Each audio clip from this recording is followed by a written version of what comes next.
Ya, les doy la bienvenida entonces a todos oficialmente a la asignatura de toma de muestras, sección 61. Esta es ya una de las, no es una de las, es la última clase que nosotros tenemos en conjunto. La próxima semana nos corresponde la evaluación, el examen, la prueba final, que nos queda pendiente todavía de la asignatura, ¿cierto? Que va a consistir en realizar un trabajo grupal. Se los voy a mostrar, como siempre tratamos de partir como mostrándoles las cosas para que sepan lo que se espera y que no se les generen ansiedades. Perfecto. Entonces, esta es la semana que nosotros estamos haciendo ahora, ¿verdad? Nos corresponde revisar lo que son los PPT de procedimientos de colaboración, es decir, aquellos procedimientos o exámenes que toman otros profesionales, pero en los que ustedes tienen el rol fundamental de asistir, de preparar material, de acompañar al usuario, etc. Hay unos videos acá que están dispuestos en la plataforma y que es súper importante, chiquillas, que ustedes miren, ¿ya? Porque con los PPT yo puedo ser descriptiva, puedo tratar de explicarles bien cómo va esto o lo otro, pero si usted no lo ve, le va a costar más entenderlo. Parte de la pega Profe, entonces hoy día es mirar los videos. Dígame. ¿sabe que parece que hay un error con el PPTS que dice exámenes de colaboración? ¿Por Porque qué? lo traté de abrir como 1000 veces y no carga. Me abrió solamente la primera página, que es como la portada, y lo demás no cargó nunca. ¿Sabe qué pasa a veces? Bueno, porque yo lo acabo de abrir, mire. Yo lo descargué de ahí. ¿Sabe que a veces pasa que cuando uno abre los PPT comienzan a cargarse, se pierde la conexión transitoria y te dejan uno? Tendría que volver a intentar abrirlo, póngale refresh o póngale Sí, enter sí he de nuevo ahí. intentado muchas veces y no sé qué onda. Y no solamente ahora, sino que ayer igual y no hay caso. Se ve solamente esa hoja gris. No pude Qué verla. raro. No, pero yo le digo, abrí el PPT directamente del Ya. aula, si está habilitado. Es más, mire, vamos a revisarlo en el conjunto para que no nos queden dudas al respecto. Voy a descargarlo.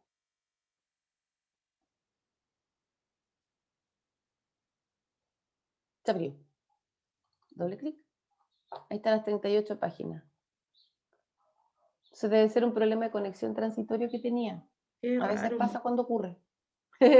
¿Ya? Ok, Ya. chiquilla, lo que les decía, por favor, es que revisen estos videos, que es súper importante. Si no lo revisan, van a quedar con dudas. Y las dudas no son buenas cuando no se solucionan. ¿Ya? Para la próxima semana nosotros tenemos ya la evaluación que nos corresponde a la tercera prueba, ¿verdad? Y que consta de las preguntas asociadas a los exámenes de colaboración, que es lo que vamos a ver el día de hoy. Para la prueba de la próxima semana, ustedes van a tener en forma grupal, yo creo que de dos personas yo voy a dejar, no más que eso, van a realizar la prueba, van a tener que analizar un caso y en base al caso que se les entregue van a tener que resolver algo. Y eso después ustedes lo suben en este mismo link y yo lo reviso, le aplico la rúbrica y finalmente tienen su nota asignada. ¿Ya? ¿Sí o no? Díganme, profe, no entendí de lo que me Profe. está hablando usted. Sí, profe. Ya. Quiero hacer una pregunta. A ver. Esta es la sección 61, ¿cierto? Sí. Sí. Profe. ¿La compañera Kimberly Briceño está con ustedes? ¿Existe Kimberly Briceño con Es ustedes? de la sección 6, pero por lo menos yo no la conozco, nunca he hablado con ella. Sí, Pero sé soy que existe yo. la sección 6, sí. Profe, parece que ya no existe, no sé, porque a mí me toca hacer trabajos con ella en otro ramo y la verdad que no hemos sabido nada de ella. Le hemos hablado nosotros por WhatsApp y todo y no contesta. Sabes que yo igual estoy un poco preocupada porque ella tiene buenas calificaciones y me debe la segunda prueba y he tratado de contactarla y no he podido. Entonces, quedé como preocupada, no sé, que le habrá dado COVID o algo y le habrá pasado algo más, no lo sé. Ya, bueno, por eso quería aprovechar de preguntar en una de esas. No perdía nada con intentarlo. Eso entonces es lo que nos corresponde revisar. Luego, esta evaluación que ya va a estar la próxima semana, ¿verdad? Nosotros vamos a tener las notas el día viernes, el sábado, tal vez a más tardar, y según eso vamos a saber quiénes tienen que rendir examen. Recuerden que los individuos con calificación inferior a 5.45 tienen que rendir examen, ¿sí? Y ese examen sí es un cuestionario un poquito más extenso. realizado por mí, con mucho amor para ustedes. Así que pregunten todo lo que necesiten después. Ok. ¿Dudas, preguntas, consultas? ¿Algo? ¿Algo que no les quedó claro en relación a lo que se nos viene encima? ¿No? Perfecto. Les voy a pedir, acuérdense que vayan haciendo el entremedio ya. ¿Me escuchan? Sí, profe. El entremedio es necesario para saber que están. Y si está muy calladito, yo no sé qué está sucediendo. Ok. Dentro de los procedimientos de colaboración de otros profesionales, recordar que estos procedimientos son de colaboración porque hay otros profesionales que están encargados de realizar el procedimiento. ¿Ya? El aprendizaje esperado de esta clase es que ustedes reconozcan cuáles son los procedimientos que los realiza otro profesional y en los que ustedes tienen la participación de colaborar. Que ustedes reconozcan o sepan cómo aplicar las acciones de rol del TENS, ¿verdad? Para poder asistir o acompañar en estos procedimientos. Y finalmente reconocer las condiciones de transporte y almacenamiento de la muestra. Para iniciar, dentro de los procedimientos que nosotros vamos a evaluar, está el procedimiento de punción lumbar. Ya, este procedimiento de punción lumbar es una técnica que se utiliza para poder recolectar el líquido cefalorraquídeo, que normalmente va bañando, va recubriendo nuestro sistema nervioso central, ¿sí? Cuando hay procesos infecciosos o inflamatorios, o se desconocen causas de por qué un paciente o un usuario presenta una sintomatología determinada, y se tomaron exámenes de sangre, de orina, de lo que se le ocurra, y no se encuentran resultados. El médico dice, mira, ¿sabes qué? Voy a hacer una punción lumbar para ver si es que acaso es algo central. ¿Ya? Y en ese caso se toma este examen. Este examen, para ser utilizado, hay que considerar que se va a realizar una punción, o sea, se va a meter una aguja, un trocar, como una vía venosa, entre medio de dos vértebras. Las vértebras que normalmente tienen este espacio. Por lo tanto, vamos a necesitar que el usuario se ponga en una posición que permita que la aguja efectivamente ingrese para poder llegar hacia la zona donde corre el líquido cefalorraquídeo. ¿Vale? ¿O no? Sí, profe. Sí, profe. La técnica consiste en introducir un trocar, que fíjense que es como una vía venosa larga, ¿cierto? Es de metal, es bastante más larga en todo caso que una vía venosa, y que se introduce entre medio de dos huesitos. En este caso, huesos lumbares entre la L3 y la L4, o la lumbar 4 y lumbar 5. Para que vaya una apertura suficiente entre las vértebras y efectivamente, y efectivamente puede entrar ese trocar, el usuario tiene que ponerse en posición de Sims con las piernas flectadas, acostado de lado, así como las epidurales, así, ¿ya? Para facilitar que ingrese ahí la aguja y que se abran las vértebras. ¿Se entiende el cómo?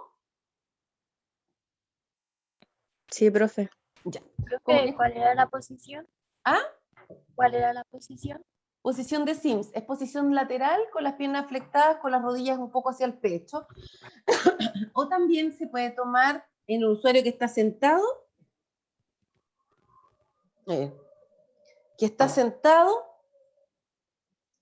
y por ejemplo así ya, apoyado en las rodillas hacia adelante o sobre una almohada o abrazando a alguien, para que la curvatura de la espalda, al estar encorvadito, las vértebras se abren, que hay más apertura, hay más apertura. ¿Se entiende? Sí, profe. Ya. Como les comentaba, la idea de realizar una punción lumbar no es un examen ¿cómo se llama?, de oficio habitual, no es una cuestión de rutina, se toma frente a situaciones súper puntuales y permite poder ayudar a diagnosticar o a determinar la presencia de infecciones, de que hay un sangrado alrededor del cerebro, por ejemplo, porque ese líquido, como está bañándolo constantemente, si hay un sangrado, hay hemorragia, por ahí también van a haber glóbulos rojos, ¿cierto? También va a haber sangre. Sirve para evaluar la presencia de determinados tipos de cánceres cuando este líquido tiene una continuidad o una composición, perdón, diferente a la habitual, con células que son anómalas, ¿cierto? Ahí se puede ir realizando la evaluación. Y también para determinar enfermedades inflamatorias del sistema nervioso. Piensen ustedes que si ese líquido baña toda la parte del sistema nervioso central, cualquier alteración que se genere en el sistema va a aparecer ahí. ¿Ya? ¿Cuáles son los materiales para la punción lumbar? Por esto es necesario que ustedes miren el video. Si ustedes miran el video van a entender mucho mejor qué es lo que necesitan. En este caso, el usuario tiene que ingresar a bañarse, si es que es autovalente.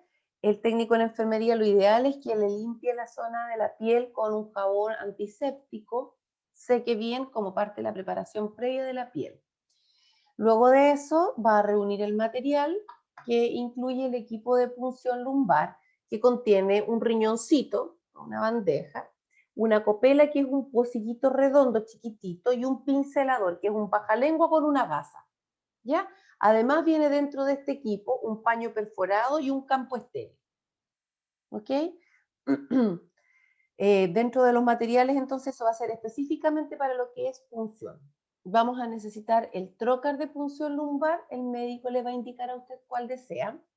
El equipo de ropa, que específicamente en este caso va a necesitar el médico un delantal estéril. 2 mascarillas, una para usted que va a asistir, una para él que va a realizar el procedimiento. 2 gorros clínicos, uno para usted, uno para él que va a estar haciendo el procedimiento.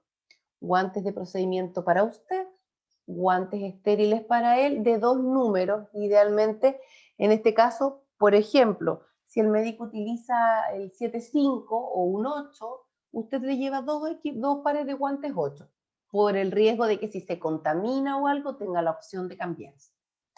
Tiene que llevar el antiséptico para la asepsia de la piel, la anestesia local, para generar anestesia local, obvio, las jeringas que están, en este caso, utiliza una de ellas para lo que es el cargado del anestésico, más la aguja con la que se va a administrar esta anestesia, el trocar que ya lo habíamos visto por acá, agujas de recambio en el caso de necesidad, 2 jeringas de 3, 2 jeringas de 5, 2 jeringas de 10, 2 jeringas de 20, por lo que pueda requerir el médico, frasco de heparina, en caso de que la muestra venga con sangre, para evitar que se nos coagule, los tubos estériles para la toma de muestra, gasas y apósitos estériles para después del procedimiento, tela adhesiva y los elementos de desecho. En el caso del procedimiento, como a grandes rasgos, ustedes igual lo van a ver en el video, pero rapidito para que ustedes entiendan por qué le piden estas cosas. Van a hacer la preparación de la piel, el usuario se va a posicionar lateralizado o sentado en curva, según lo que el médico le indique. Normalmente les piden que se pongan en esta posición, ¿ya? En posición Sims, porque de esa forma la vértebra, la espaldita, se abre un poco más para que ingrese la aguja. Una vez que esté ahí, el médico, claro, usted va a pasarle la ropa estéril, el médico se va a poner el delantal, le va a pasar los guantes estériles, el médico se va a poner los guantes estériles. Usted le va a facilitar el riñón con el equipo, que viene el riñón, el paño perforado, el paño de campo, el pincelador, la copela, ¿cierto? Entonces el médico, como ya está vestido estéril, va a tomar este equipo, lo va a abrir ahí encimita, va a ordenar el riñón en un lado, la copela en otra se la va usted a poner ahí y usted va a dejar caer el antiséptico sobre la copela, ¿sí? El médico lo va a dejar ahí. Va a agarrar el pincelador, este bajalengua con una gasa encima como un cotonito ridículo, ya. Lo apoya o lo unta en el antiséptico y va a realizar la asepsia de la piel de forma concéntrica, o así es como debiera hacerse, no hacia lo pintarrajeado, del centro hacia afuera. ¿Ok? Ya. Realizó la asepsia de la piel, sacó los materiales, toma el paño perforado, una vez que se seca, lo introduce. Como está con los guantecitos, va a empezar a evaluar dónde tiene que funcionar. Está con los guantes estériles, está tocando una superficie que está aseptizada. Él va a pedirle a usted una jeringa de 3 cc. Usted va a pasar la jeringa de 3 cc y le va a abrir la ampolla de lidocaína. El médico va a cargar la ampolla de lidocaína, va a cambiarle la aguja usted le va a pasar la 23, va a poner la 23 o 25 y el médico va a empezar a anestesiar la zona. Una vez que está anestesiada la zona, usted ya le presenta el material, ¿cómo se llama? El trocar que va a utilizar. El trocar, bien digo así, saca el trocar. Una vez que ya está lista para la piel y la zona está anestesiada para poder funcionar, realiza la introducción del trocar, comienza a evaluar si que ya hay una salida de líquido cefalorraquídeo, usted le presenta el paquetito con los tubos estériles. El médico toma el primer tubo estéril, lo carga, se lo pasa a usted, usted lo recibe, usted le pasa de nuevo, le presenta el vacío. El médico toma otro vacío, lo llena según la cantidad de frascos que él pida. ¿Ya? Los frasquitos que él va llenando, porque se van llenando por goteo, así. ¿Ya? Los frasquitos que se van llenando, usted los va rotulando, o le pone el papelito que ya traía preparado previamente, los deja en la gradilla paradito, ¿cierto? Y se va a enviar al laboratorio. Finalmente el médico, cuando termina el procedimiento, retira este estilete, retira el trocar, usted le va a pasar este apósito, un apósito gordito, grande, redondito, pegadito, y el médico saca la aguja, pone ese apósito ahí y hay que terminar de sellarlo con la tela adhesiva. ¿Ya? Usted va a recoger el material, va a dejar despejadito y cómodo al usuario, y este usuario, chiquillos, va a tener que quedarse de espalda, ¿ok? En posición supino horizontal, acostado, mirando para arriba, sin almohada, sin nada, derechito. Piensen ustedes que como sacaron líquido que baña el sistema nervioso central, ese líquido genera cierto grado de presión, y al no tener una cantidad de líquido, hay más posibilidad de que duela la cabeza, que haya cefaleas, alteraciones en la estabilidad, que el paciente se pueda caer. Tiene que quedarse en observación 4 horas, de espalda, de cúbito supino, 4 horas. Y hay que ir evaluando cómo están los signos vitales y evaluar la presencia de dolor de cabeza. ¿Se entendió? Dígame. ¿No? Ok.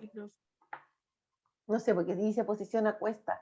Es como o acostado o acuesta, como que va subiendo una cuesta. Bueno, esas son las posiciones en las que se puede realizar la punción. Les sugiero e insisto nuevamente, las insto muy amablemente a que nuevamente vayan a ver el video para que les quede más claro.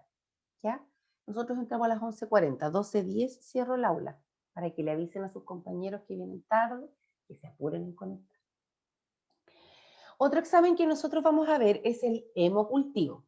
El hemocultivo es un examen que tiene la particularidad que, como su nombre lo indica, cultiva la sangre. Hemo, sangre, cultivo, cultivo de sangre. Se realiza este examen para la búsqueda de microorganismos dentro de la sangre que están generando sintomatologías o que están generando algún tipo de enfermedad en los usuarios, ¿ya? Normalmente se utilizan para tomar cultivos de bacterias positivas y bacterias gram negativas, ¿ya? Perdón, no, bacterias aeróbicas y bacterias anaeróbicas. Ahí sí, perdón, me fui en volar. Para las bacterias, claro, bien digo, aeróbicas y anaeróbicas. Pero también hay algunos lugares donde toman cultivo de sangre para pesquisar la presencia de virus y de hongos, sobre todo en usuarios que tienen una inmunosupresión importante, ¿ya? El hemocultivo entonces extrae sangre y se cultiva. Se toman 1, 2, 3, 4 muestras que pueden ser en el mismo brazo, un panel completo de virus, bacterias aeróbicas, bacterias anaeróbicas y hongos. Se toman un brazo o te pueden decir, dame un seriado de bacteria aeróbica, 2 frascos, 2 bacterias aeróbicas en el momento. Tiene que tomar una en un brazo y la otra en otro brazo. O el médico puede decir, necesito hemocultivo, una serie aeróbica y anaeróbica, 2 días consecutivos. Entonces usted va a tomar un día y el otro día se va a volver a tomar el mismo examen. ¿Ya? Pueden ser entonces distintos tipos de microorganismos los que se buscan en el hemocultivo. O pueden ser, perdón, ¡ay, que estoy desconcentrada, discúlpenme! Pueden ser distintos microorganismos que están buscando, no sé, pues, virus, bacterias, hongos, en la sangre que se tomen el mismo día, o pueden pedirte que tomes ese mismo panel completo en 2 o 3 días iguales, consecutivos. Todo va a depender de la indicación médica. La idea es que mediante ese examen se pueda detectar la presencia de microorganismos para empezar a trabajar con él. ¿Ustedes alguna vez han visto un hemocultivo?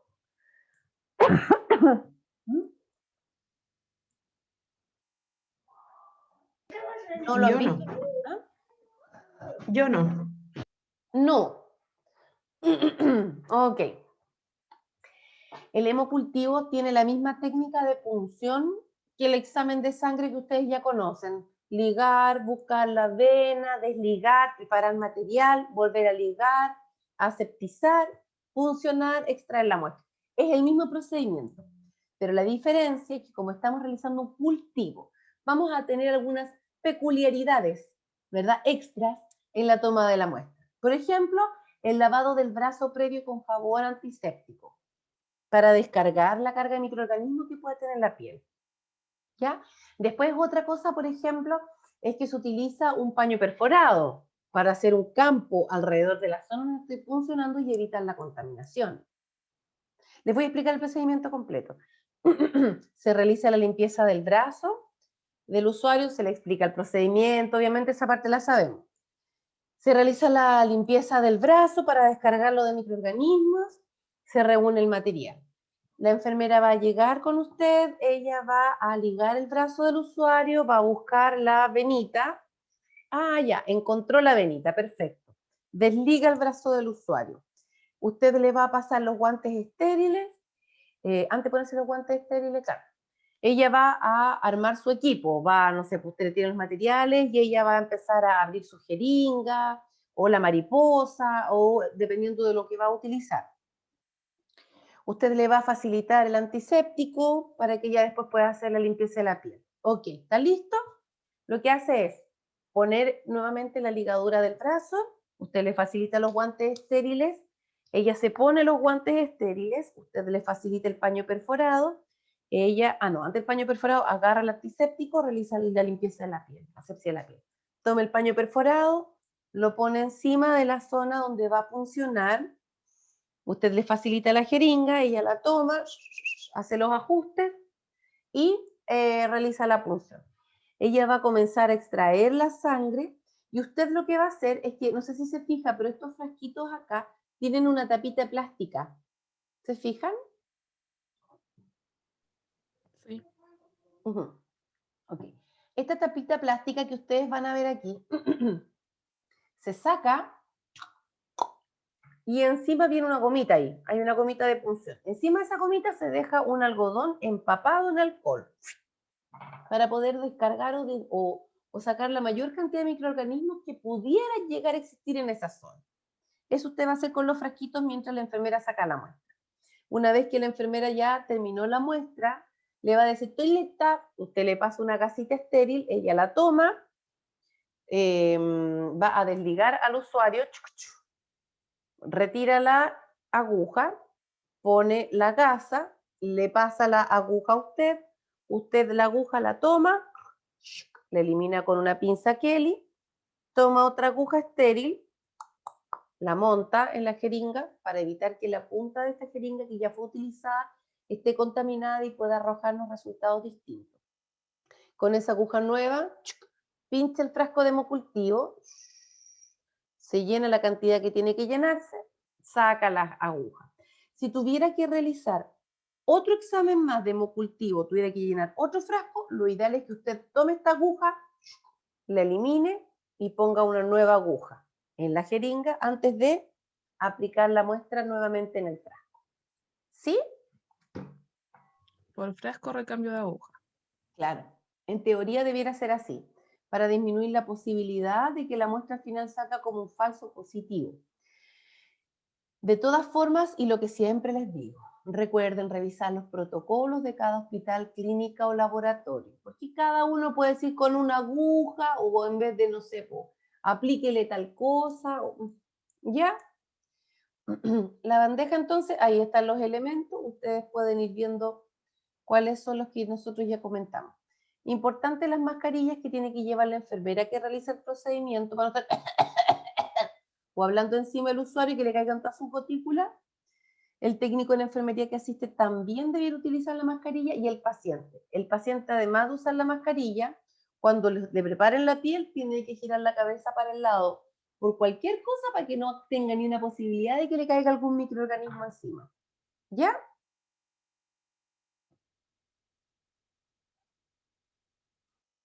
Ahí está lo mismo que yo les comenté.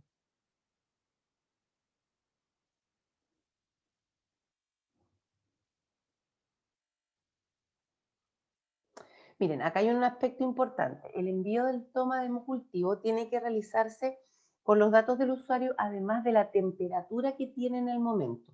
Usted, no sé, en el momento justo antes de que empiecen a tomar el examen, debe controlar temperatura corporal, porque va a ser también según la temperatura corporal que tenga el usuario, la cantidad de microorganismos que puedan existir. Recordando que la fiebre es una respuesta fisiológica que tiene el organismo frente a la invasión de elementos externos, ¿cierto? Normalmente los hemocultivos se toman cuando hay un usuario que está con una fiebre sin foco. Cuando la persona tiene fiebre, sabemos que hay microorganismos que están ahí. Entonces, si el usuario está con fiebre, nosotros sabemos que la muestra tendría que sí o sí salir con microorganismos, a no ser que tuviera un tumor cerebral o alguna falla a nivel del centro termorregulador por algún otro tema, ¿ya? Pero si es una sospecha de infección, debiera aparecer en la sangre. Por eso hay que tomarlo con la temperatura, ¿ya? Y la hora en la que se tomó, porque evidentemente tenemos también que cuantificar cómo es la proliferación de microorganismos dentro de este caldo de cultivo. Hasta aquí, ¿hay dudas? ¿No? Ok. Chiquillos, son las 12 con casi 10. Voy a poner la sala de espera habilitada, ya no ingresa nadie más al aula. 30 minutos de espera suficiente para la tardanza, ¿cierto? Ok. Señorita Adriana del Carmen Mendoza, ¿está usted por ahí? Sí, profesora. Hola, Estoy señorita escuchando. Adriana. Buenos días. Buenos días. Señorita Adriana, ¿usted me podría contar en qué consiste el examen de punción lumbar? Es así en la espalda, había que estar en posición como encogida. Estaba entre la vértebra 3 y 4, se ponía un trocar y uno asiste al médico, ¿qué más le puedo decir? Que es para ver bacterias, que tiene que ver con el sistema nervioso central. Eso alcancé a retener. Ok, ya, es una buena retención. Bien, ¿Sí? ¿sí? Bueno, eso es lo que yo hasta el momento. Perfecto, súper, muchas gracias. Sí, ya, Señorita, no, si estoy presente, no se preocupe. señorita Camila Estoy. Lizama, ¿está usted por ahí? Camila Sí, Lizama. aquí estoy. Hola. Hola, profe. Señorita Camila, en base a lo que comentó su compañera, ¿usted qué más podría aportar respecto del punción lumbar? Sirve para recolectar líquidos cefalorraquídeo. Perfecto, bien, Un análisis bioquímico biológico. Y perfecto. se utiliza anestesia local. Ya, miren qué interesante toda la información que han recopilado. Sirve para evaluar un examen físico bioquímico. La compañera dijo que se evaluaba cuando había infecciones. Bien. Dijeron que se funcionaba la zona de la espalda, ¿cierto? Entre la vértebra L3 y L4, L4, L5, ¿cierto? Que es un procedimiento estéril. O sea, hemos tenido harta información, han ido captando y pueden ir construyendo más aún. Muchas gracias, señorita Camila. Señorita Scarlett, ¿está usted por ahí? Scarlett Lizama, perdón, Scarlett, Sí, profe, Arancibia. perdóneme. Señorita Scarlett, cuénteme, ¿algún otro dato más que usted pueda aportarnos sobre la punción lumbar? Me acuerdo también que ve la meningitis en los bebés.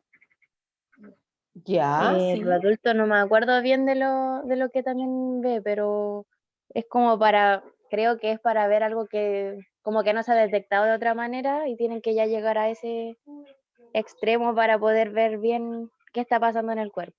Súper, súper bien. Bien, muchas gracias. María Raquel Ojeda, ¿estás por ahí? Sí, profesora. ¡Holi! Cita María Raquel, ¿usted nos podría iluminar respecto del examen del hemocultivo? ¿Qué es el examen del hemocultivo? El cultivo de la sangre. Como su nombre lo indica, maravilloso, perfecto, ¿qué más? Espéreme, profe, que estaba anotando. Pero de lo que usted se acuerda. No se preocupe. La extracción de la sangre, como le dije, o sea, sirve para varias, como dijo usted. Se puede tomar varias veces, llenándolo con la indicación indicada, hasta donde, Hasta donde diga el se- tubito. sí, hasta donde diga el tubito. ¿Ya? ¿Ok? Los microorganismos, identifica microorganismos, las bacterias. Nosotros asistimos a la enfermera, o sea, la ayudamos. Nosotros Perfecto. llenamos los frasquitos y la enfermera es la que realiza la punción. Ya. Perfecto. Súper bien. Muchas gracias. Don Pedro Riquelme, ¿está por ahí?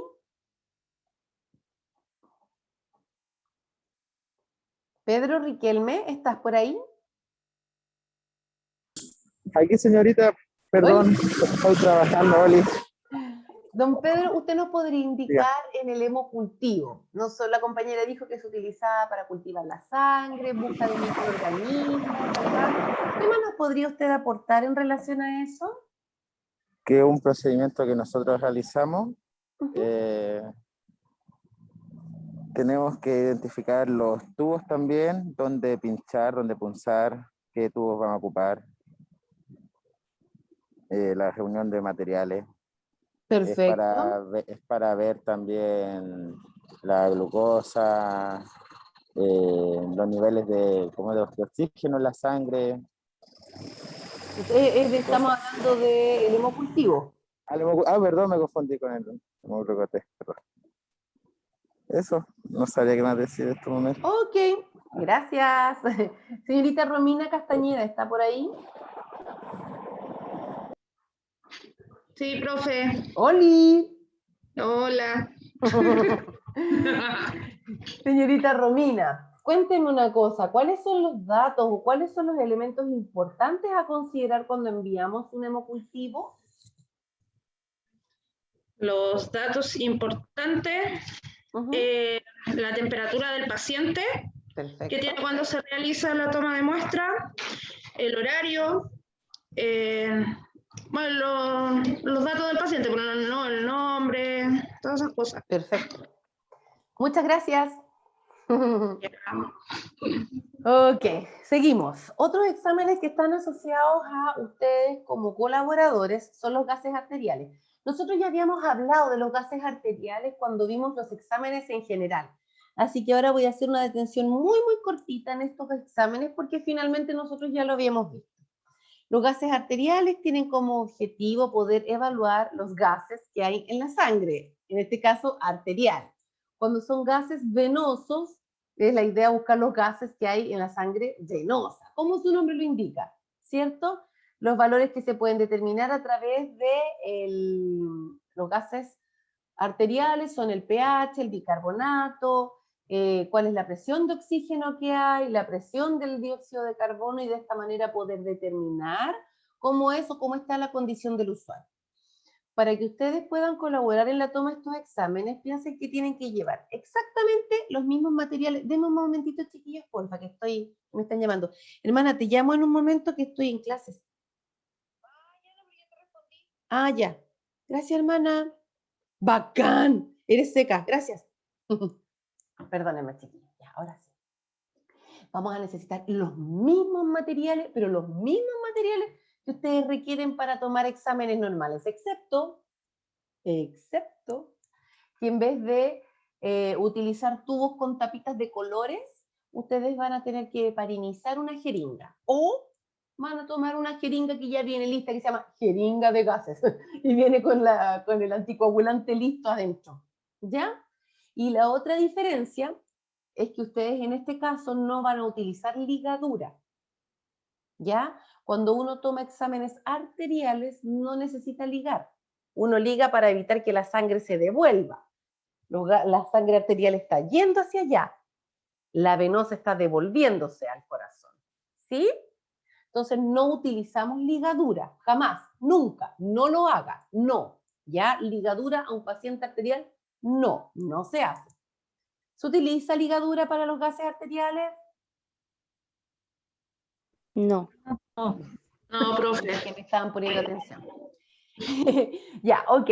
Y lo otro es que en este caso las muestras deben enviarse con unidades refrigerantes.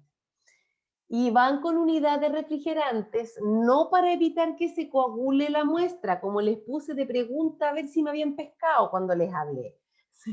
Se utiliza la unidad refrigerante para disminuir el consumo de oxígeno que tiene esta unidad de sangre, estas células que están dentro de esta muestra de sangre, porque andan más lentas con el frío. Entonces, como andan más lentas, consumen menos oxígeno. ¿Sí? Por eso van con unidad refrigerante.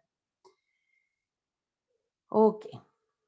Dentro de la muestra de la orden examen tenemos que enviar cuál es el porcentaje de oxígeno con el que está el usuario. Si el usuario está con un dispositivo de oxigenoterapia, naricera, por ejemplo, usted va a tener que poner 2 litros por minuto, 3 litros por minuto, dependiendo de la cantidad que tenga. ¿Ya? Si el usuario está con mascarilla o algún otro tipo de dispositivo, tipo mascarilla Venturi, mascarilla simple de recirculación, naricera alto flujo, usted va a tener que poner el porcentaje con el que está. FIO2 al 25, al 31, al 35, al 50, ¿ok? Ahí va a tener que anotar. Es importante este dato porque en el laboratorio van a recibir la muestra y van a analizar cuál es la cantidad de oxígeno que tiene dentro. Y si resulta que marca, no sé, 96% y yo no pongo que está con oxígeno, no sé, al 50% y recién me saturo un 96%, terapéuticamente hablando, al médico no le va a ser significativo, ya, pero está con 96 y yo asumo que es FIO2 ambiental, po. No, po. Está con 96%, por ejemplo, aportándole oxígeno al 50%, lo que implica que está bajo, ¿ya? Que si yo en este momento digo, no lo necesita, sáquenle el oxígeno, el usuario se nos va a despachar, ¿ok? Entonces es importante registrar en la hoja de la orden médica el oxígeno que está recibiendo como aporte extra al usuario, entendiendo que en condiciones normales todos recibimos aporte de oxígeno al 21%, que es el que está en el ambiente, ¿ya? Vamos a registrar también la edad del usuario y la temperatura corporal, recordando que a mayor temperatura corporal, mayor demanda de oxígeno. Por lo tanto, si el usuario está con fiebre, la cantidad de oxígeno que consume esa célula es mucho más elevada que la de un paciente que está normotermo. ¿Se entiende o no se entiende?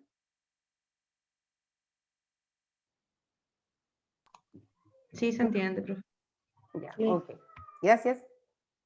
Y evidentemente la hora en la que se tomó la muestra, porque mientras más tiempo pase, la muestra ahí esperando en el frasquito va a ser enviada, 3 horas, 4 horas esperando ahí, la célula va a empezar a comerse todo el oxígeno que está dentro de la muestra de sangre. Pues. No nos sirve, ¿cierto? Toda la muestra de sangre que está dentro del tubito, todo el oxígeno que hay dentro del tubito se lo comió esa célula. Mientras más tiempo me tarde en enviarlo, menos cantidad de oxígeno va a tener dentro de la muestra. Ok, ¿hasta aquí bien o dudas? Ok, perfecto. En relación al hisopado y al aspirado nasofaríngeo. Nosotros hemos visto ya, cuando toman el PCR, ¿cierto? Este examen que toman para el coronavirus, que te meten un cotonito largo por la nariz y como que te lo resfriegan, como que te hacen un sopapo así, en la nariz. ¿Se han fijado? Ya. Eso es un hisopado nasofaríngeo. Lo que hacen es introducir la punta de este cotonito largo, que se llama hisopo, ¿verdad? La punta la introducen por la nariz hacia la zona nasal y faringea, donde se unen, ¿ya? Naso, faringea. Y ese algodoncito ahí lo que hacen es frotarlo en las paredes nasofaríngeas de esta cavidad, ¿verdad? En la cavidad nasofaríngea, frota las paredes del algodón para poder arrastrar los microorganismos que pudieran haber ahí. Y eso después se va al laboratorio. ¿Ya? En caso del hisopado, ustedes han visto cómo se realiza. En la televisión han visto cómo le meten el cotonito por la nariz a la persona. ¿Cierto? La idea es que a través de este hisopado y aspirado nasofaríngeo podamos recolectar muestras no solamente del COVID, ¿ya? El hisopado se utilizaba antes del COVID para detectar la presencia de no solamente estos virus, adenovirus, adenovirus, influenza, parainfluenza, virus respiratorio sincicial y también para detectar la presencia de coqueluche, cuando se realizaba mediante un aspirado nasofaríngeo a través del examen de la inmunofluorescencia indirecta. ¿Ya? Entonces, este hisopado y aspirado nasofaríngeo es un examen que realiza normalmente el médico o el kinesiólogo o la enfermera, y en la que hacen la recolección de la muestra nasofaríngea, ya sea a través de este cotonito largo llamado hisopo o a través de la aspiración. Los materiales que ustedes van a necesitar está el delantal y la mascarilla que va a tener que utilizar la persona que recolecta la muestra, una tienda facial o antiparras en el caso de que se realice, por ejemplo, por aspirado, guantes de procedimiento, eso es en general. Cuando es un hisopado nasofaríngeo, evidentemente, adivinen qué vamos a necesitar, el hisopo, obvio. Además vamos a necesitar un tubo que se llama medio de transporte universal, que es un tubo que viene con un medio de cultivo que puede ser como un suelo fisiológico, un buffer específico, ¿verdad? Y dentro de este tubo es donde se mete el hisopo, ¿sí? Y dentro de este tubo que se mete el hisopo se envía la muestra. Cuando uno lo realiza mediante la aspiración, además del delantal, la mascarilla, las antiparras o la tienda facial más los guantes de procedimiento, es decir, todos los elementos de protección personal, vamos a necesitar la sonda, que es la sonda específica, ¿verdad?, con la que se realiza la aspiración. Vamos a necesitar una silicona de conexión a la aspiración central. Vamos a necesitar además la aspiración y un tubo con buffer. Ya, el buffer es un medio de transporte, no se pongan enredados con ¿qué es eso? Ay, no entiendo. Da lo mismo, ¿ok? Es un medio de cultivo, un tubo con líquido regulador de eras, ¿ya? Y necesitamos en este caso elementos fríos para hacer el envío. En el caso del hisopado, todos han visto cómo se realiza. Importante recordar que jamás se realiza el hisopado con la punta del algodón para arriba porque queda con nariz de chancho al usuario. No queremos eso. Se introduce como por el piso de la nariz, hacia abajo. Siempre se va deslizando hacia abajo con cuidado. ¿Ok? Se frota la tórula, se rota, se mueve para los laditos, un poquito para adelante, para atrás, para sacar la muestra, y después se saca esta tórula y se introduce dentro de este medio de transporte universal, aquí. ¿Ya? Va a repetir con otro hisopo o tal vez con el mismo, porque hay lugares donde te hacen con el mismo, te meten por la nariz por un hoyito y después te meten por otro hoyito de la nariz, el mismo, y te van sacando la muestra y eso lo envían en el tubo. Hay lugares donde son más gastadores y utilizan un cotonito por un lado, lo dejan dentro del frasco, otro cotonito por el otro lado y lo dejan en la muestra. ¿Ya? Se traslada la muestra immediately. En el caso de que sea por aspiración, aquí ya tenemos un poquitito más de materiales que se requieren. Ya no es solo el cotonito con el medio de transporte universal. No, ahora necesitamos una sonda, y las sondas, no sé si ustedes las han visto alguna vez en la vida. ¿Han estado familiarizados con una sonda de aspiración? No, profe, yo no. No, yo tampoco, profe. Yo tampoco. Ok, por principio les voy a decir que ustedes saben que yo dibujo mal, ¿cierto? Mientras lo tengan claro va a estar bien.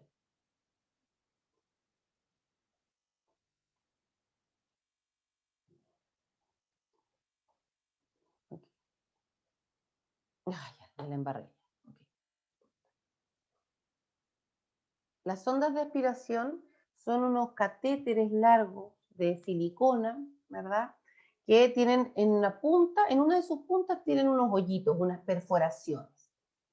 Por el otro lado, tienen un dispositivo con un hoyito. Ay, que me quedo medio raro mi hoyito, chicos, perdónenme. Y hacia abajo. Termina en cono. Ok. Tengo una cosa así, me quedó feo, pero no importa. Este es un hoyo que va abierto. Un hoyo abierto, por ahí entra el aire, por ahí entra y sale el aire. Ok, es un hoyo abierto. ¿Sí? Y estas sondas de aspiración, para poder utilizarse, se tienen que unir a una silicona de aspiración. La silicona de aspiración es también un tubo grueso, que normalmente es de color azul, tiene un golletito azul y que se conecta, ¿verdad? Se engancha, se conecta con esta parte de acá de la sonda de aspiración. Este tubo de conexión va a dar a una central de aspiración, ¿ya? No sé si ustedes han estado alguna vez en un hospital o en una clínica, que en las murallas tiene el oxígeno, el aire. ¿Alguno de ustedes ha estado alguna vez en un lugar así?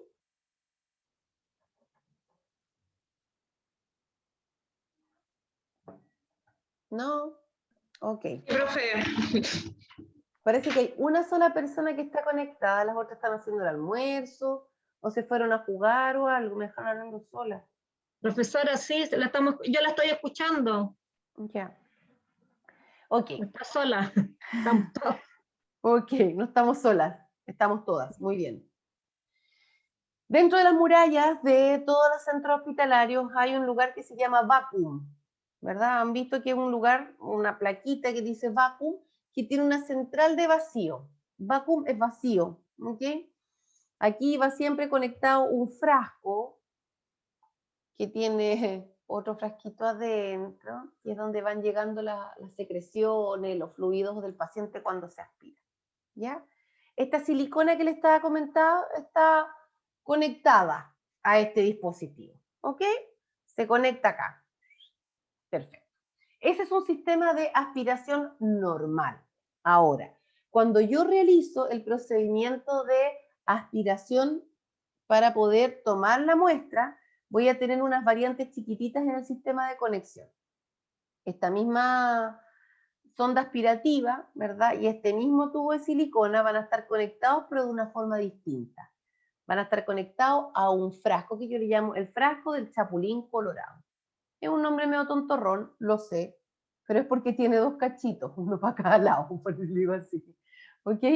Uno de estos cachitos va a terminar en un pituto que se conecta hacia la central de aspiración, y el otro tiene un sistema de conexión directo y especial para conectarse a la sonda.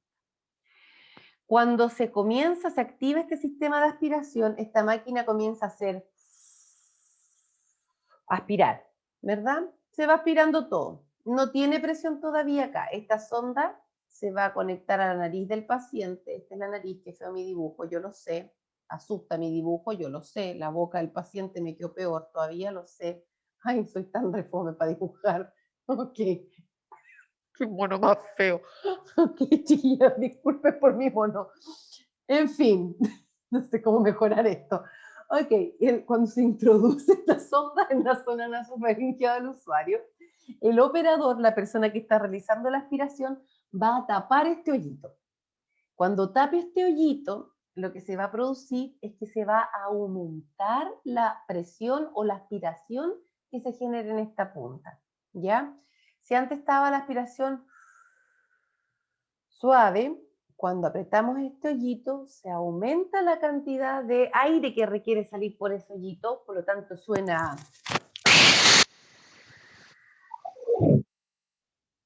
¿Ok?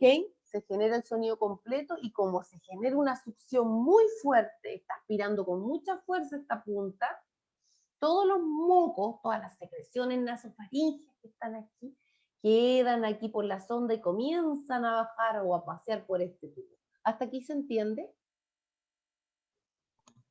Sí, profe. Sí, sí, profe. Profesora, ¿se entiende? Bacán. Va viajando el moco por aquí, el usuario, el operador todavía tiene apretado este hoyito. En el momento en que suelte el hoyito, la aspiración se pierde, ya no hay. Solamente apretando el hoyito se aspira, si no, no, aunque esté prendida la máquina. Mientras mantenga apretado el hoyito, este moco viaja, viaja, viaja, viaja, cae por este tubito de aquí hasta el fondo. Ahí quedó la secreción nasal. ¿Sí? Y mientras tanto sigue aspirando, aspirando, aspirando, aspirando. ¿Ok? Así se obtiene la secreción nasofaringea por aspiración. Profe, Dígame, ¿y con qué tapan ese hoyito? con el dedo. La sonda se toma así. Esta parte va para el usuario, el operador tiene la sonda agarrada y va haciendo así. Entra sin aspirar y una vez que ingresa a la nariz, va haciendo la aspiración y va girando la sonda a la vez para que todo este hoyito que tiene en la punta vaya rotando por distintas partes por dentro de la nariz y vaya agarrando todos los mocos que he pegado alrededor de toda la nariz. ¿Se entiende? Poco gráfica. Un poco gráfica para explicarla, profe.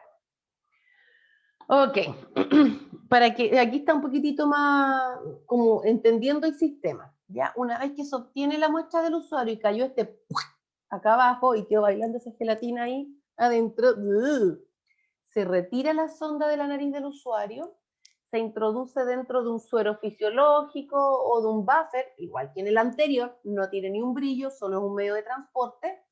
Y como se introduce esa punta dentro de ese suero, el operador de nuevo aprieta. Y al apretar, se aspira todo el suerito que hay dentro de ese frasco o el líquido y este viaja por la sonda y cae aquí para mantener esta secreción bronquial. La secreción nasofaringea en un ambiente acuoso líquido para que no se eche a perder. ¿Ya? Terminamos el procedimiento.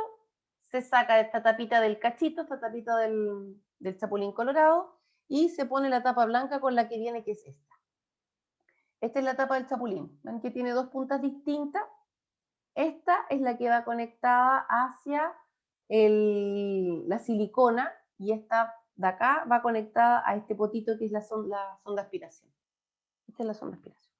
Se saca la tapa, se pone esa tapita blanca y se envía al laboratorio. ¿Hasta acá dudas, preguntas, consultas, reclamos, sugerencias o algo? No, profesor. Bacán. No, profe, ninguna. Bien, Papa Nicolau, otro examen no muy agradable, pero examen al fin y al cabo que hay que realizar y que se utiliza para la pesquisa del cáncer cérvico-uterino en estadios tempranos. El Papa Nicolau es uno de los exámenes más rápidos, más sencillos, pero para mi gusto también bastante incómodo, que permiten detectar de forma precoz la presencia del cáncer de cuello uterino. ¿Sí? ¿Cómo se realiza el procedimiento? Las que se han tomado el PAP, que tienen más de 21 años, ya saben cómo se realiza, las que no, y los hombres también vamos a explicarlo. Se introduce este elemento llamado espéculo dentro del canal vaginal. Este espéculo, si ustedes se fijan, tiene dos placas, ¿cierto? Estas placas, una vez que se introducen dentro de la vagina, se van atornillando un sistema por acá que traen. Estos sistemas, una perillita por fuera, se va atornillando y va haciendo que estas placas se abren y se separen el canal vaginal. Se separen las paredes de la vagina. ¿Ya? Se introduce esto cerrado, se comienza a atornillar. Una vez que se atornilló y que ya hay una visibilidad del cuello uterino, se deja fijo ahí y se introduce una espátula de aire. Esta espátula de aire tiene la particularidad de que por un lado es redondita y la otra parte de la punta es... ¿Dónde está? ¿Dónde está? Así.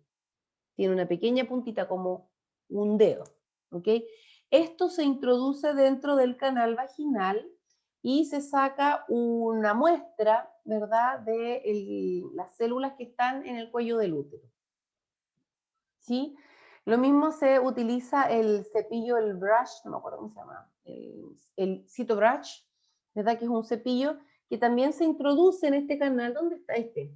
Se introduce en el canal y se obtiene la muestra también mediante un cepillado chiquitito, si es que fuera necesario, de la muestra de células de cuello uterino, en la búsqueda del virus del papiloma humano o en la búsqueda de células anómalas.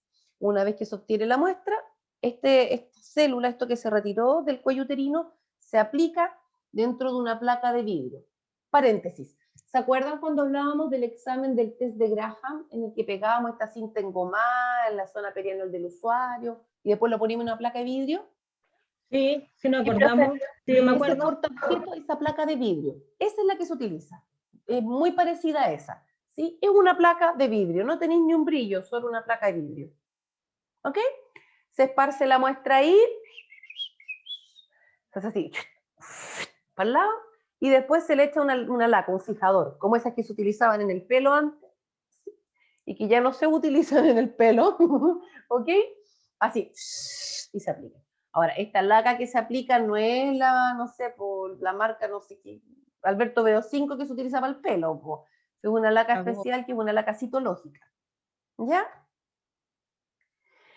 Ese es el examen del Papa Nicolau. ¿Cuál es el rol del test dentro de esto? Bueno, preparar a la usuaria, ¿verdad? Recibirla, pesarla, medirla, evaluar los factores de riesgo y dejarlos anotados en su tarjeta de control. Si no tiene tarjeta de control, hacerle una, hacerla pasar a la sala y decirle, ya, necesito que se desvista desde la cintura hacia abajo, retírese incluso la ropa interior. No le diga, sáquese los cuadros o sáquese los churrines, por favor, que es tan feo. ¿Ya? Retírese la ropa interior. Quédese con este delantal y se tapa. Quedan igual con las pompas al aire, no hay nada que hacer con eso. Ya. Y después, cuando ya esté lista, hay que llevarla a la silla ginecológica, que es una silla como un sillón que tiene 2 estribos, donde el usuario tiene que apoyar el talón en cada una de las partes. ¿Sí? Con las piernas bien flectadas y con las nalgas, ¿verdad? En el borde o casi saliéndose del borde de esta silla. La idea es que quede lo más cercana posible a la zona donde están los estribos, hacia adelante. Como quien dice, y perdónenme la expresión coloquial que voy a utilizar, pero tiene que quedar con el poto colgando, parte del poto colgando. ¿Se entiende? Sí, profe. Ya, perfecto. Se posiciona la usuaria y parte del rol del TENS es hasta ahí. O asistir si que le pidieran, no sé, por los materiales y qué sé yo, pero normalmente es la matrona la que realiza el procedimiento sola. El técnico de enfermería le deja los espéculos que va a utilizar durante el día, le deja las placas ahí a mano, le deja todos los materiales y cuando van llegando los Papa Nicolau, ahí se va realizando. Y lo otro es, por favor, procurar la privacidad de la usuaria, porque no debiera realizarse este procedimiento en un lugar donde entra Pedro, Juan y Diego, y quien entra encuentra a la usuaria en paños menores o con sus virtudes puestas ahí al aire. ¿Ok? Buscar un biombo, buscar una forma de respetar la intimidad del usuario. ¿Se comprende, chiquillos, hasta acá? Sí, profe. De los hombres, varones. ¿Hay algún joven? Hombre, por último, ya si no se siente joven no importa. No, parece que hay puras niñas. Estaba adelante el joven y ya no está, se salió. Ya. Ok. Vamos a ver.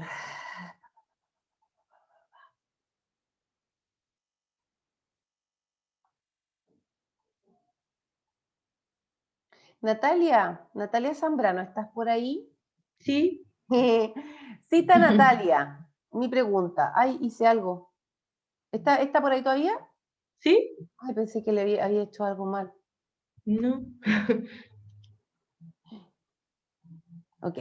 Ya, señorita Natalia, ¿usted podría describirnos el procedimiento del Papa Nicolau? Ya.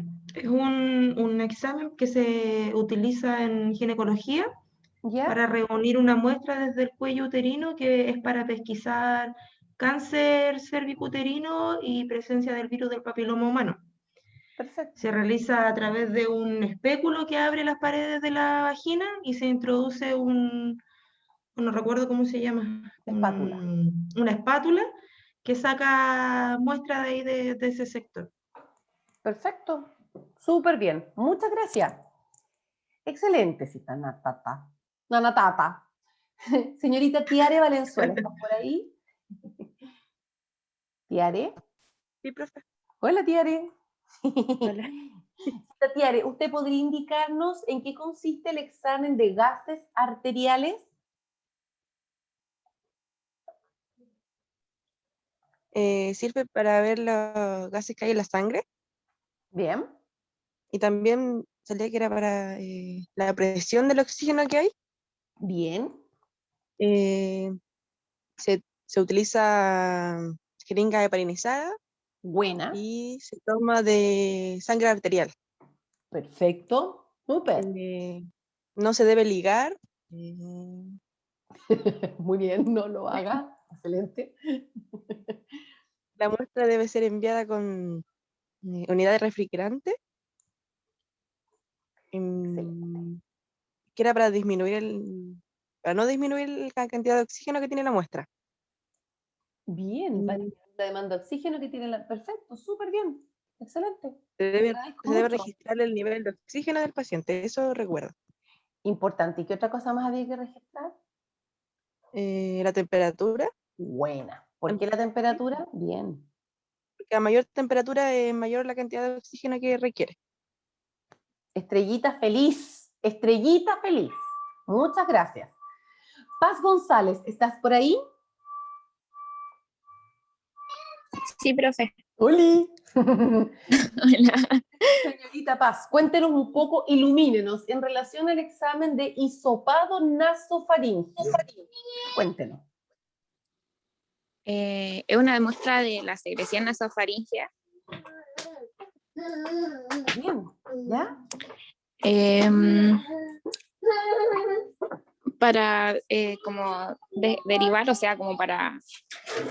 No, hijo, no te vayas. Ven. Para patología respiratoria, que tengo un bebé. No, ven. Para patología respiratoria del adenovirus, la influenza, el COVID ahora, Ya, o sea, el perfecto. coronavirus. Es de la nariz, o sea, comienza por la nariz, pasa por la faringe, se frota el algodón en las cavidades o paredes para cultivar las muestras. Y ahí se echa como, no recuerdo el nombre del frasquito que dijo usted. No importa.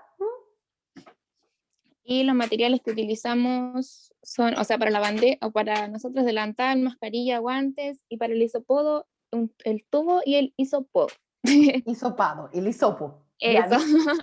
bien, el medio de transporte universal era el que decía usted. Súper bien, muchas gracias. Muchas gracias. Bien, excelente. Ya. Seguimos con los otros que nos quedan todavía unos cuantos. Ok, otro de los exámenes para los que ustedes van a tener que prestar colaboración es el examen de paracentesis. El examen de paracentesis se realiza con dos objetivos. El primero es poder tomar una muestra de este líquido que está en la zona peritoneal y que no tendría por qué estar, porque en condiciones normales uno puede tener guata, pero no tiene agua dentro de la guata, ¿cierto? Ya. Entonces es para poder tomar una muestra de ese líquido que está en la cavidad peritoneal y que no tiene ninguna razón de estar ahí. Y la otra es poder vaciar, es decir, tiene una opción terapéutica también, porque imagínense lo que es andar un hombre con estas características. Qué incómodo debe ser. Si para uno, como cuando está embarazada, tener esta guata ya es que no te deja respirar. Imagínense por un hombre que anatómicamente no viene preparado para eso.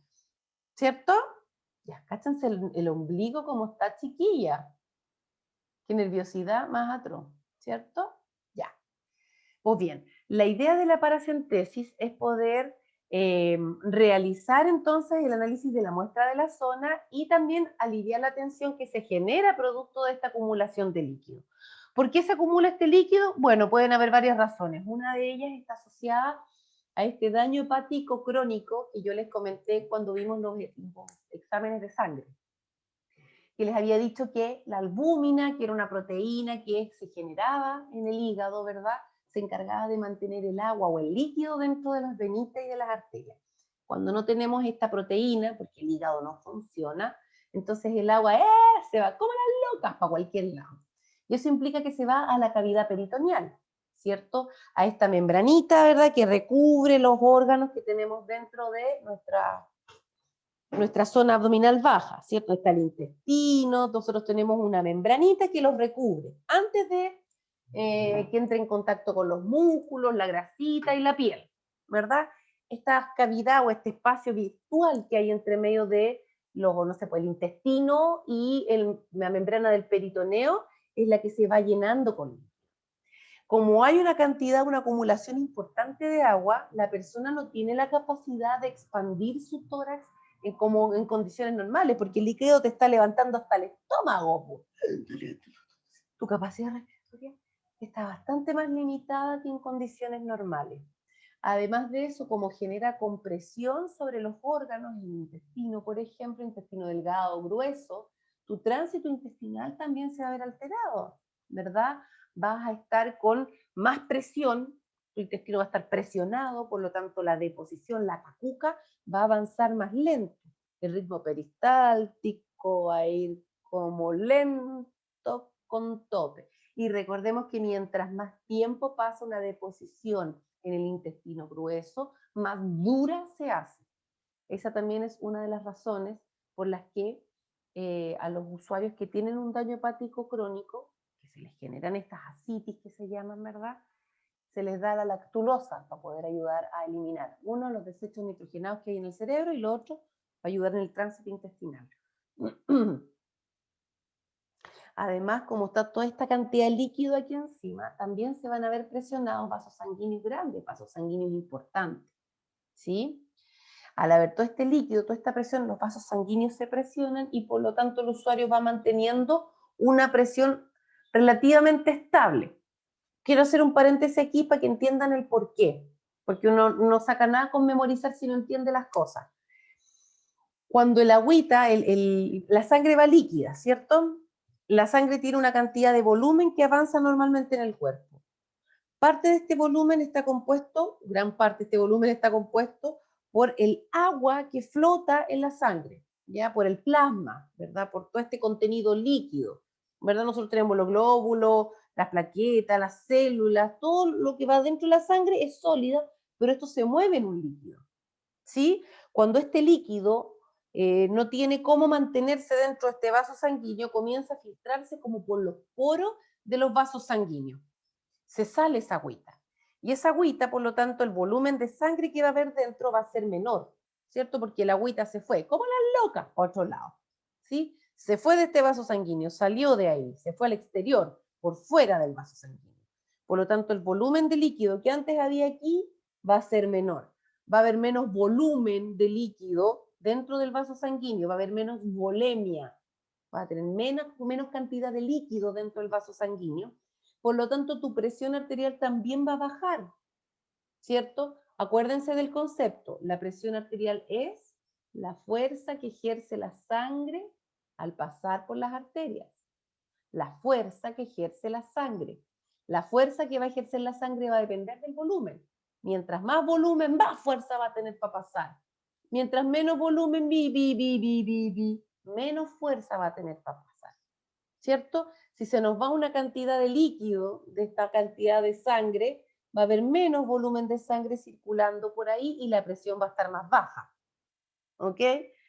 Esta cantidad de agua que se salió de los vasos sanguíneos y se fue a acumular acá al peritoneo, va a ejercer presión sobre uno de los grandes vasos sanguíneos que nosotros tenemos en el cuerpo, ¿ya? Y de esta forma va a mantener regulada la presión arterial. ¿Se comprende un poco mejor?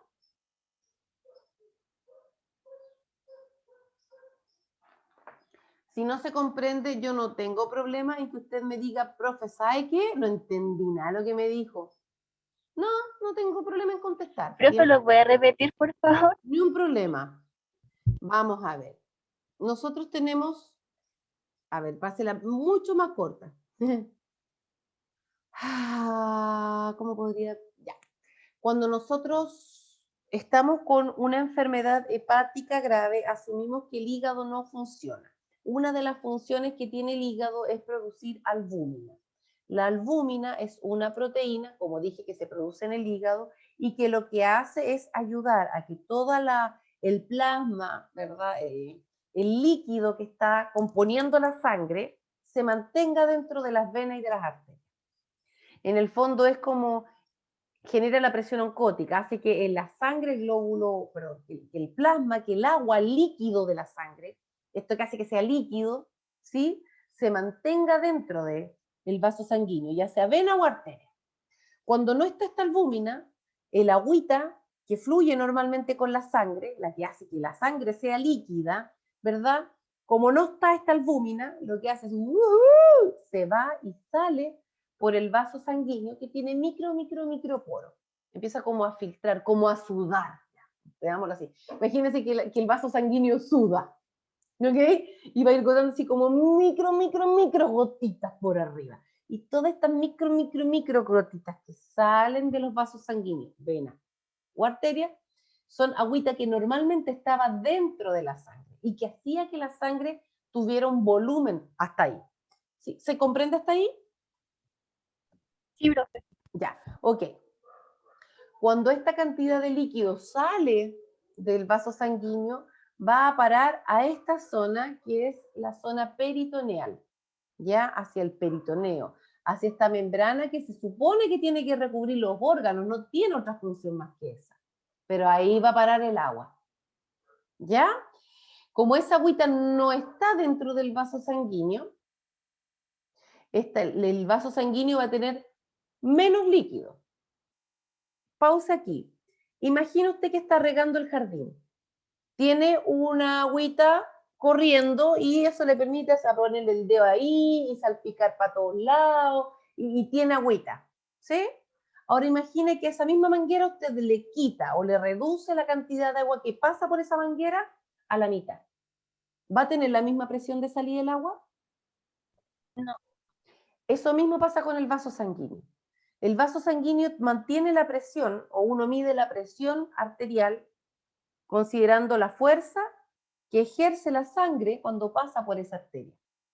Ah, está pasando con tanta fuerza la arteria. Está pasando con tanta fuerza la sangre por la arteria. Cuando tiene menos volumen, va a pasar con menos fuerza. Por lo tanto, la presión va a ser más baja. ¿Hasta ahí se entiende? Sí, profe. Ya, ahora pensemos. ¿Qué es lo que pasa?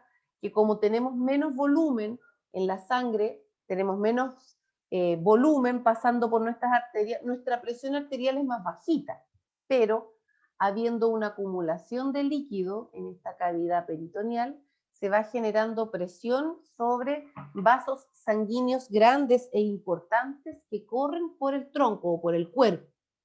¿Sí? ¿O no? Sí, profe. Ya. Sí, entiendo. Ok. Entonces, como va generando una presión, lo que hace es mantener cierta estabilidad dentro de los rangos de presión arterial y de esta forma la persona no se nos, ¿cachai? No se nos muere. ¿Sí? Es eso. Ok.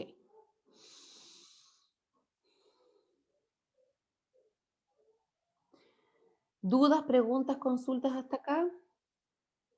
Quiero que sean muy honestos porque si tienen dudas, yo prefiero que ustedes me digan, profe, no entiendo nada de lo que usted me está hablando. ¿Ya?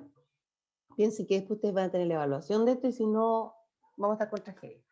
Ok, lo que se hace en este caso cuando existe esta CITI o esta cantidad de líquido retenido en la zona abdominal es que se introduce un catéter en la zona abdominal, la zona periumbilical, ¿sí?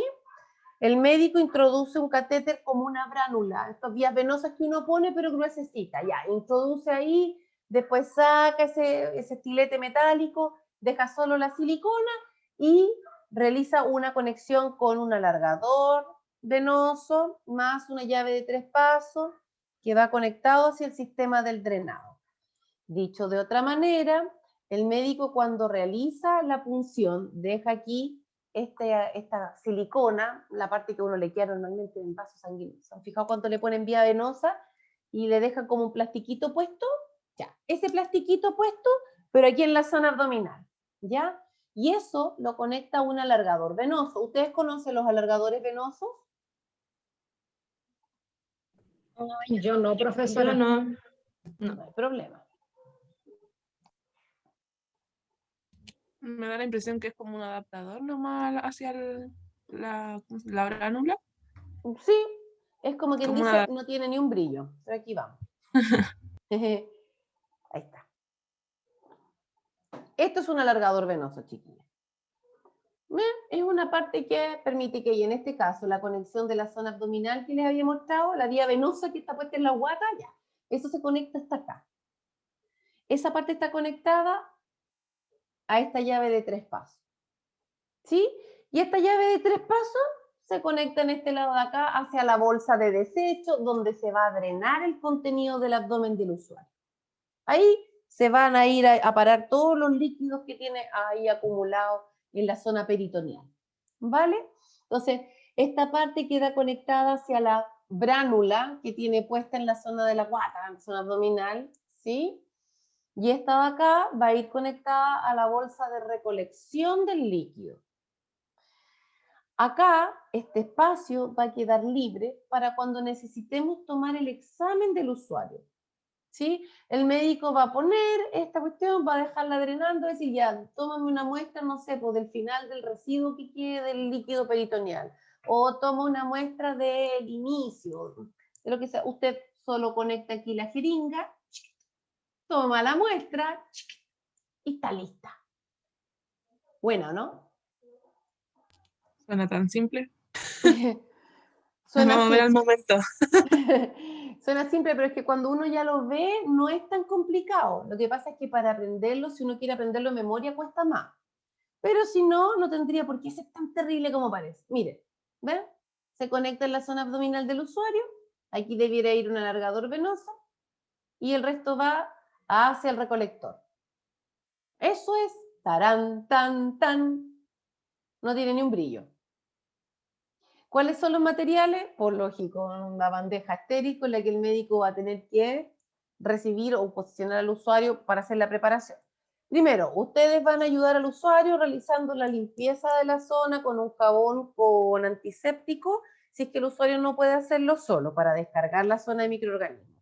Después de eso, si es que el caballero tiene mucho vello donde se va a realizar el procedimiento, usted va a tener que entrar con la tijerita a cortar. Recuerden que ya no se hacen estos afectados por el riesgo de ir rompiendo primeras capas de piel que incidan en infección, ¿ya? Después de eso, el médico, en teoría, debiera ponerse el delantal estéril, debiera tomar los guantes estériles, usted le va a presentar el riñón viene con la copela, que es este pocillito, un pincelador, que es el bajalengua con la misma que utilizamos para la punción lumbar chiquilla, ¿sí? Va a necesitar un paño perforado y un paño de campo. El médico recibió esto, puso el riñoncito en el paño estéril, lo puso debajo, puso el riñoncito estéril, sacó la copela, la dejó a un lado, usted, según normativa del hospital, le echó el antiséptico que corresponde. El médico tomó el pincelador, lo untó en antiséptico, realizó la asepsia, en teoría de zona concéntrica, desde el centro hacia afuera como un caracol. No debiera hacerse así. Vale. Una vez eso, desecha, toma el paño perforado, lo pone ahí. Usted, mientras tanto, va a ir pasándole o va a ir dejándole, no sé, encima del riñón, si lo permite, la bránula que le pidió, la gasita que va a utilizar. El médico va a tomar la bránula, va a palpar donde va a realizar la punción, funciona, saca el estilete, sí, sale líquido, perfecto. Va a tomar el alargador venoso que usted le facilita, va a sacarle la tapita, usted ya se la pasó, dejó soltadita, va a conectar, sacó el estilete, puso el alargador venoso, lo dejó conectadito, y después la gasita para sujetar para acá, la gasita para que quede firme, el enrollado precioso. Saca el paño perforado, usted le pasa la conexión del drenaje, usted lo conecta, o sea, el médico lo conecta a la llave de 3 pasos y deja ahí fluyendo la acción. Eso es.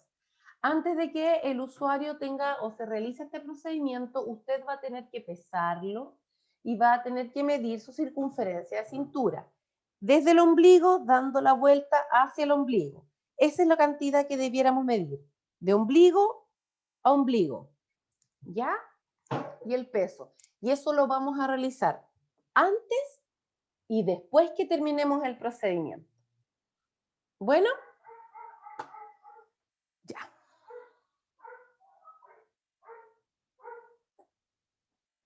¿Cuál es el rol del TENS? Prepara al usuario, el usuario tiene que orinar antes del procedimiento para evitar que la vejiga esté muy distendida de orina, porque en ese caso corremos el riesgo de que se funcione. Entonces mejor que haga todo el pipí que pueda, cosa que la vejiga esté chiquitita y así no tenemos el riesgo, ¿ya? Reunir material, preparar la piel con la aseptización que les había comentado, entregar los materiales al médico, rotular las muestras si es que hay petición de muestra, ¿ya? Y aquí un detalle importante y el por qué les expliqué toda esta cuestión de que el vaso sanguíneo que pierde el líquido y que presionó la... Aquí está, el control de signos vitales y por qué es importante que ustedes revisen los signos vitales de presión arterial y frecuencia cardíaca. ¿Por qué creen ustedes?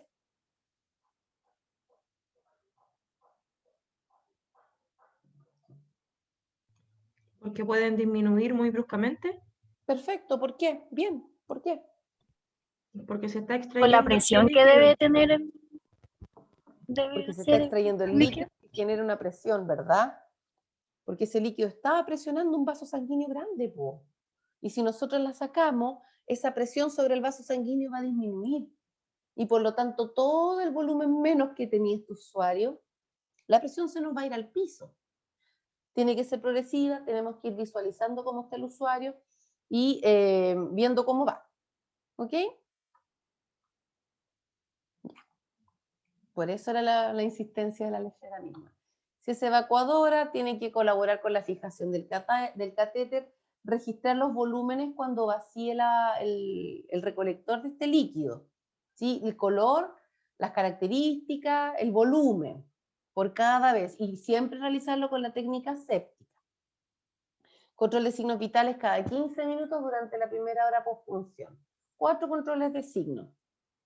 Y después ahí estamos mirando todo el rato para ver cómo se sigue. En cuanto a la punción pleural o toracocentesis, ya este es el último procedimiento. Les pido disculpas por demorarme. Yo sé que no lo hago con mala intención, pero me demoro igual. Lo siento.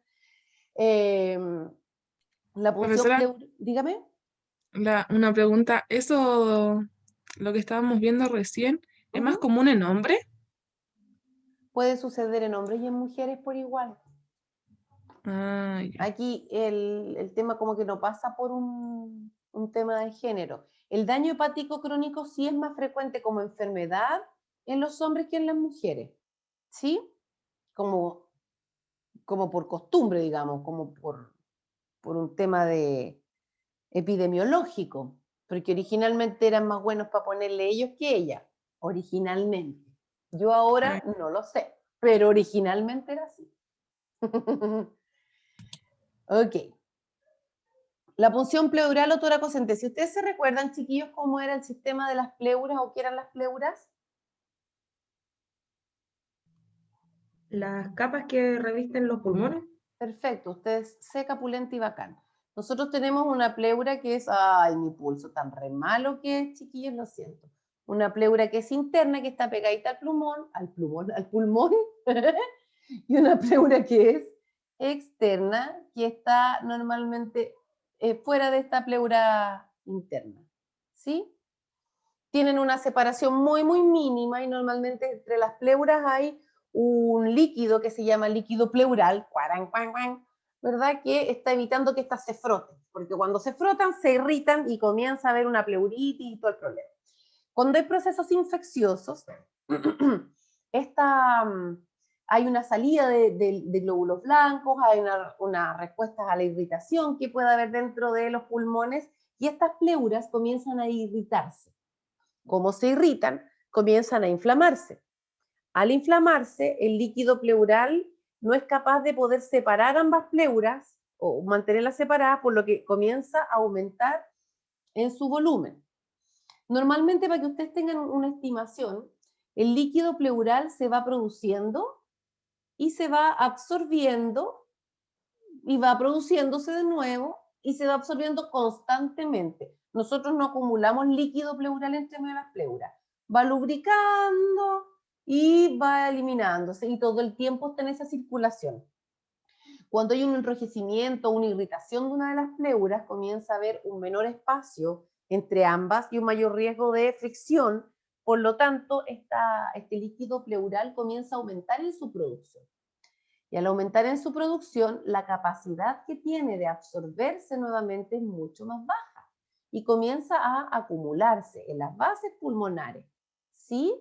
Y como comienza a acumularse en las bases pulmonares, la persona no es capaz de expandir su tórax adecuadamente para respirar. Comienza con dificultad respiratoria, con acumulación de secreciones y etc. Y dolor.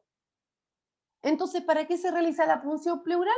Precisamente para poder drenar o sacar esta acumulación de líquido que se generó producto del ABC o la razón que sea. ¿Ok? Se saca parte de este líquido pleural para tomar y mandar al laboratorio a analizar frente a sospechas de, no sé, alteraciones celulares, de cómo están hechas las células, si hay alguna malformación o hay algún microorganismo puesto ahí. Se toma la muestra y se manda al laboratorio. Y también la posibilidad de drenar, de sacar, de echar para afuera ese líquido extra que está acumulado. Y que muchas de las veces, al estar acumulado está con mayor riesgo de infectarse, ¿eh? Y generar entonces además un cuadro infeccioso general del usuario. Bueno, ¿qué es lo que se realiza entonces en este caso de la punción pleural o toracocentesis? Una extracción de la muestra de las pleuras para mandar al laboratorio cuando es poquitito, y cuando la acumulación es mucha, se deja este trócar, esta aguja, ¿verdad? Dentro, no es la aguja, el trócar se deja dentro de la zona que queremos drenar y comienza a quedarse junto con el drenaje. Estas tienen estos tubos especiales de drenaje o de toracocentesis, tienen la particularidad de que hay una zona de conexión directa con la jeringa. Entonces, si requerimos tomar muestras de la zona, tenemos la posibilidad de hacerlo ahí mismo. ¿Ya? Ahí se observa mejor. Necesita el catéter de la toracocentesis, que va completo, pues va con el sistema de recepción del líquido. Ay, qué atroz, con la recepción del líquido, con la bolsa recolectora, esa era la palabra, con la bolsa recolectora, obviamente todo debe ir en circuito cerrado para evitar la contaminación. El rol suyo va a ser reunir el material, posicionar al usuario con los brazos extendidos sobre la mesa, como cuando uno iba al colegio y se quedaba dormido porque la profe hablaba así. Y respiraba. Y Aristóteles dijo que, y tú estás así como escuchándolo y la perdiste, y te quedaste dormido, ya, así como que poner los brazos, ¿ya? Para favorecer que los pulmones se levanten y los ápices o las bases, en este caso, queden expuestas para poder ser funcionadas, sin riesgo de funcionar, obviamente, el pulmón, porque ahí sí que estaríamos con tragedia. Reunir el material, ir apoyando, entregando el material si el médico o cuando el médico lo requiera, tomar la muestra, ponerle en los frascos, rotular los frascos, enviar al usuario, perdón, enviar al laboratorio y controlar los signos vitales. Porque fíjense que metimos una aguja acá en un espacio que normalmente no tiene aire, po, ¿cierto? Y resulta que si el manejo no fue adecuado o ABCD pasa, esta parte de acá podría ingresar aire. Y si ingresa aire, mi pulmón va a funcionar bien. Si ingresa aire entre medio de las pleuras, ¿cómo se llama eso?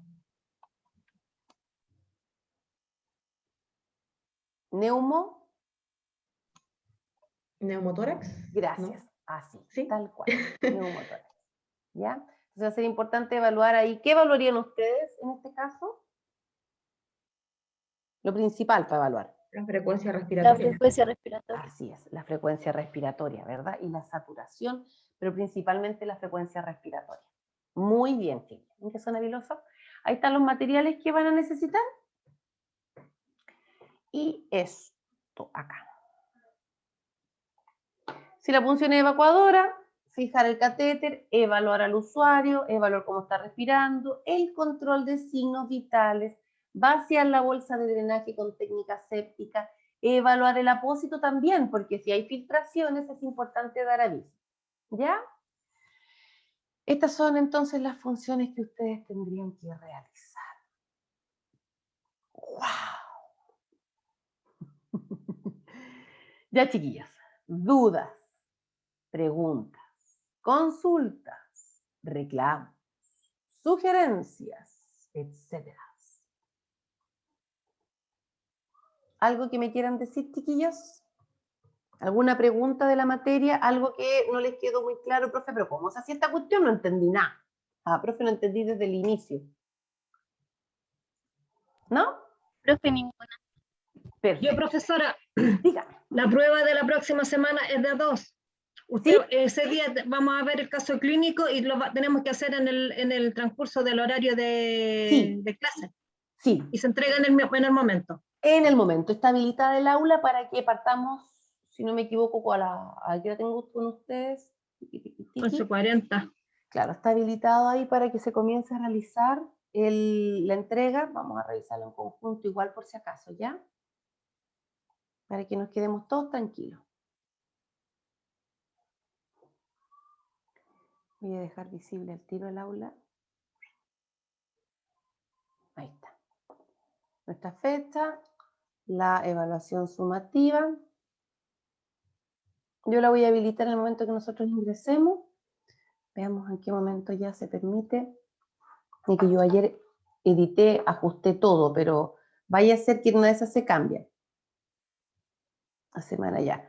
La entrega el 25. Nosotros el viernes 25, ¿verdad? Ay, no sé. Me pasa que no soy muy buena con Y los profe, calendarios. 25. Ya. Muchas gracias, entonces está bien. Ok. Nosotros entramos a las 11:40 hasta las 13:10. Claro, aquí está. 11:50 como para darle las instrucciones, pasarle los casos clínicos que van a estar habilitados ahí para la resolución, que me indiquen los grupos que van a hacer para distribuirlos con su grupo. Y ustedes se ponen de acuerdo si yo no voy a presionar a nadie para que trabaje con el otro.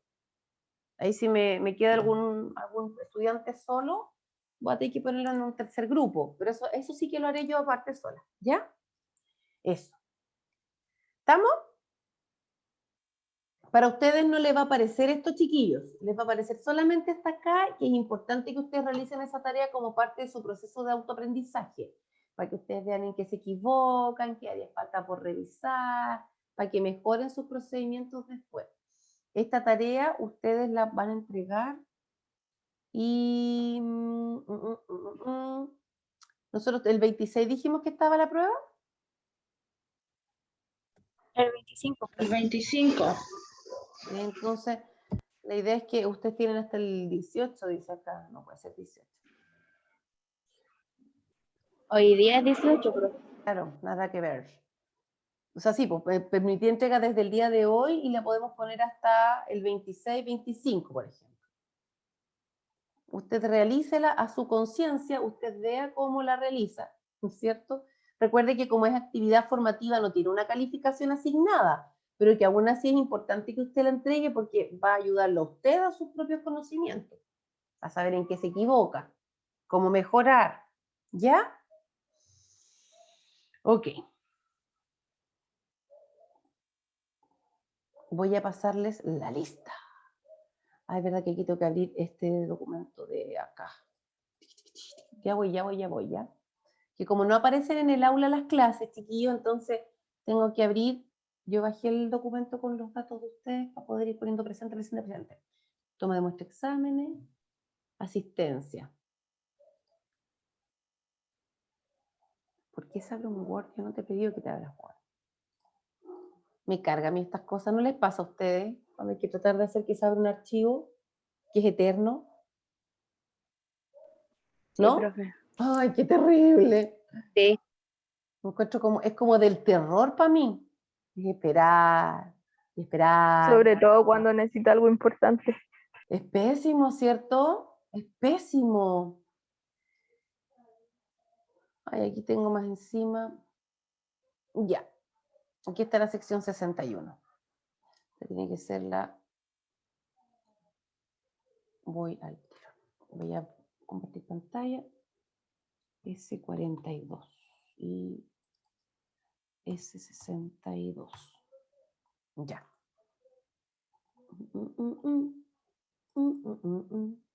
Sección 61. Hoy día sección 61, no está en el 62 todavía, 61, ahí sí. Hoy día estamos a 18 de junio. Yamile, ¿está Yamile? Presente, profe. Perfecto. Very good, my dear. Scarlett Arancibia, ¿está? Sí, profe. Bien. Claudia Profe, una Avendaño, consulta. ¿está? Disculpe por que la interrumpe. Dígame. ¿Pero por qué aparezco ausente en la clase anterior? ¿Dónde está usted? Arriba. ¿Y dónde está ausente? Ah, pues no aparece como presente el 10. Tiene que haber borrado, quizás quedó escrito debajo. No sé. Sí. Gracias, profe. Ya, gracias en todo caso por avisarme. Claudia Avendaño. Ausente. Kimberly Briceño. No, es que no está igual, es raro. Romina Castañeda. Presente, profe. Bien. Paz González. Presente, profe. Muy bien. Helen Juliet. Ella no estaba. Camila Lizama. Camila Presente, Lizama. profe. Bien, ya. Aquí. Adriana Mendoza. Presente, profe. Bien. Constanza Muñoz. Constanza, where are you? No está. María Raquel Ojeda. Presente, profe. Muy bien. Millaray Orrego. Millaray. No está. Pedro Riquelme. Él se salió como a la primera hora. No volvió más, Pedro. No, no volvió Pedro. Ruth Saavedra. Ruth no está. Claudio Sáez no estaba tampoco. Nayeli Salinas. Nayeli tampoco. Tiare Valenzuela. Presente, profe. Very good. Stephanie Valladares. Ausente. Y Natalia Zambrano. Bien. Presente. La Natata. Vamos a ver. 1, 2, 3, 4, 5, 6, 7, 8, 9. Sí, estamos perfectos. Guardamos. Ya, chiquillas, les deseo un muy bonito día. Les agradezco que hayan asistido a la clase del día de hoy. Por favor, recuérdenle a sus compañeros que las clases están andando y que con 80% o menos se echan la asignatura. ¿Ya? Porque estas inasistencias que están presentando, ya algunos solo por inasistencia están reprobados. ¿Ok? Para que vean cómo lo hacen, por favor, para que les avisen qué está pasando aquí. Les dejo muchos saludos y cariños. Cuídense harto, no se anden ventilando si no es necesario. ¿Ya? Chao, Chao, profe. chiquillas. Muchas Que les vaya gracias. bien. Profe, Chao, gracias. profe, gracias. De nada. Estudien nomás, que les vaya muy bien. Bye, Gracias. bye.